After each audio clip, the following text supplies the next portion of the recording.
এরা হেভি বোঝে, এ তো জিব্রাইলের খালা তো ভাই সব। এ বাবু আচ্ছা বলেন, মাদ্রাসা বন্ধ হলে তবলিগ বন্ধ হবে না হবে না? কথা বলে না। মসজিদ বন্ধ হবে না হবে না? কারণ মসজিদে যে ইমামটা নামাজ পড়াবে সেটা এই কারখানার প্রোডাকশন।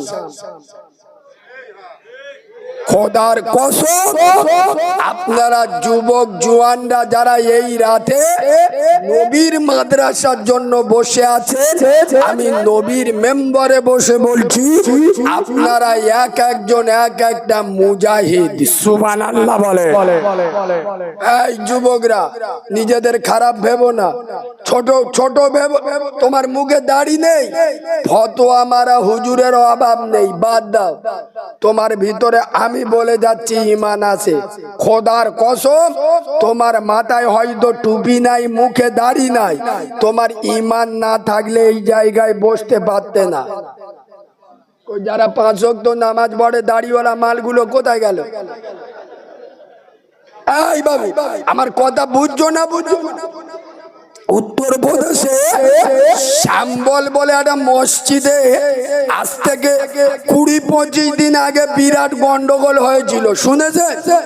5টা ছেলে গুলি খেয়ে মরে।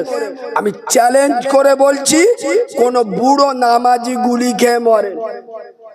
এই কোন পাগড়িওয়ালা মাল গুলি খেয়ে মরে? খোদার কসম, তোমাদের মতো যুবক, তাদের মাথায় টুপি ছিল না, মুখে দাড়ি ছিল না, পরনে পাঞ্জাবি ছিল না, কিন্তু বুক ভরা আমার আমেনা লালের প্রেম ছিল।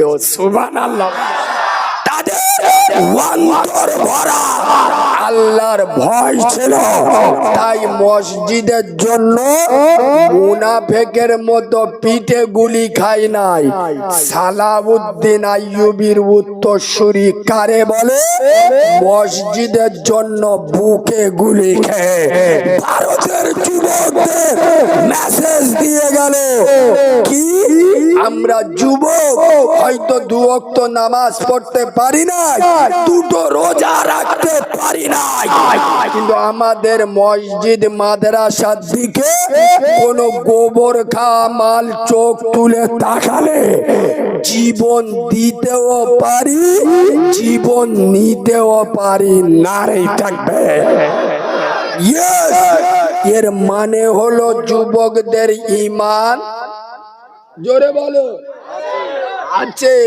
তোমরা নিজেদেরকে চিনতে পারো না। এই ছাগলের দলে মিশে এরা নিজেদের পরিচয় ভুলে গেছে।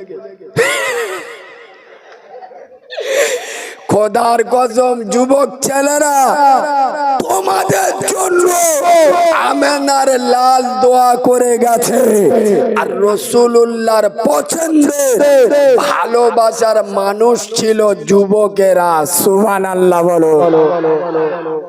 ওই জন্য আমি প্রতিটা জায়গায় যখন দোয়া করি আল্লাহর কাছে বলি, আল্লাহ তোমার নবী যেমন ওমরের জন্য দোয়া করে গেছে। জ্যাকেটটা খুলি, দাঁড়া, ওষুধ দেবো ইনশাআল্লাহ, এলাপাতি দেবো, হোমিওপ্যাথি এত রাতে কাজ হবে না। বাবু দাঁড়া, আচ্ছা সত্য কথা বলো, এখানে বসে আছো কার মহাব্বতে? আমার দেখার জন্য আসি না তো? তাহলে তোমরাও ধ্বংস হবে, আমিও ধ্বংস হব। কথা শুনছো? যে কোনো কাজ করবে ভালো নিয়েতে, তাহলে আল্লাহর জন্য এখানে এসছো তো? ভেবে বলো, টিপে দেখবো আল্লাহর জন্য এসছো না আবেগে এসছো?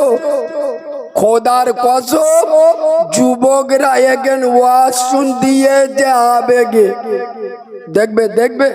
এ বাবা আমি হাতে কলমে প্রমাণ দিয়ে দিচ্ছি।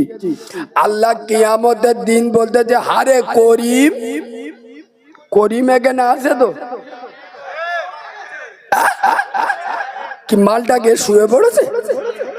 ও আচ্ছা, শোনে আল্লাহ কিয়ামতের দিন বলছে হারে করিম, আল্লাহ কি হয়েছে কি হয়েছে? আল্লাহ বলে হারে তোদের রামনাথপুরে সেই 29শে ডিসেম্বর জলসা ছিল গিলি। এ বলতে আল্লাহ গিলুম গিলুম। আরে মাথায় টুপি দিলি। এ বলে ও আল্লাহ সেই বেদ দিন যে টুপিটা পরি চালু ওইটা রেখে দিয়েছেন মাঝে মাঝে পরি, ওই টুপিটা পরে গিলুম। আল্লাহ বলে বাহ হেভি হেভি। আরে করি পাঞ্জাবি পরে গিলি। বলছে ও আল্লাহ একটা পাঞ্জাবি সৌর বাড়িতে পেয়েছেন সেইটা পরে জলসায় গিয়েছিলুম। আল্লাহ বলে হেভি খুব সুন্দর। আরে করিম সত্যি কথা বল ইয়েসার নামাজটা পড়িসালি? তখন জিবরাইল এসে বলে ও আল্লাহ ये तो পাকা সিটিং বাদ, ये तो ওয়াজ শুনতে গেছালো, ये কি নামাজ পড়তে গিল? কথা বলে না কি শুনতে গেছে? ওয়াজ শুনতে গেছে, ওয়াজ শুনেছে মালটুকো কেটে পড়ে ও নামাজ টামাজে জানে না।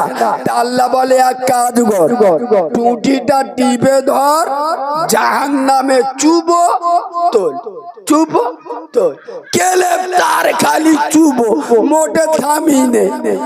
এ বাবু এসার নামাজ পড়ে যারা জলসা শোনে ওই জন্য আমি বললুম আমার ভাষা খুব একটা ভালো না,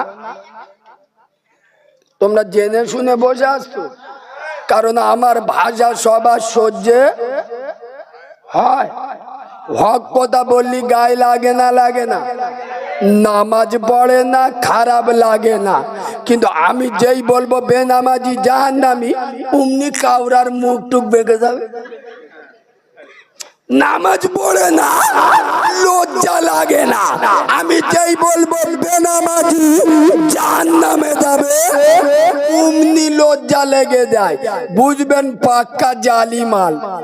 তবে এখানে একটা নকতা বলে দিচ্ছি, সব নামাজি জান্নাতি নয়। বাবু এসব কথা বলতে গেলে ভিতরতে বার করতে হয়, ঠান্ডা মাথায় শোনো। সব নামাজি কথা বলো জান্নাতি নয়, কিন্তু সব জান্নাতি নামাজি। সুবহানাল্লাহ বলো।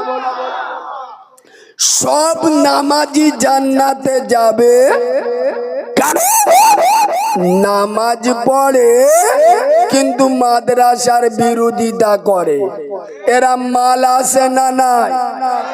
নামাজ পড়ে জিবরাইলের খালাতো ভাই কিন্তু মনে মনে করে। মেন রোডের পাশে এরা কজন মৌলভী সাহেবরা কোরআন নিয়ে কি করতেছে, এখানে 8-10টা দোকান করলে আমাদের বেশ গাঁজা খাওয়া ভালো হয়। বাংলা বুঝতে পারছো না? নামাজ পড়ে কোরআনের বিরোধিতা করে, নামাজ পড়ে আলেমদের বিরোধিতা করে, নামাজ পড়ে সুদ খায়, নামাজ পড়ে হারাম খায়। এ মালগুলো জান্নাতে যাবে? এই আমি নবীর মেম্বারে বসে চ্যালেঞ্জের সাথে বলছি, না দেখাতে পারলে আমি নবীর মেম্বারে উঠবো না। নামাজ পড়ে ছোট ছোট ভাই বোনের হক মেরে খায়, নামাজ পড়ে মার সাথে কথা বলে, এই আছে না নাই? নামাজ পড়ে বাপের সালাম করে না, দুধ সৌর দেখতে পেলি আব্বুজি। কত বড় খ্রিস্টানের বাচ্চা আছে না নেই? এই জন্য সব নামাজি জান্নাতে যাবে। আচ্ছা আমার কথা কি আপনাদের খারাপ লাগছে? এ বাবু খারাপ লাগছে? যে উঠে যাবে মনে মনে করবেন মালটার গায়ে লাগতেছে। কথা বুঝতে পেরেছো? কারোর যদি জোরে পেশাব পাই তা আমি আটকে রেখে দেবো, পেশাব ফিরে চলে আসবে, না এলি আদলা ইটির বাড়ি ছাড়বো। আরে এখন তো পেশাব আটকানোর দরকার নেই।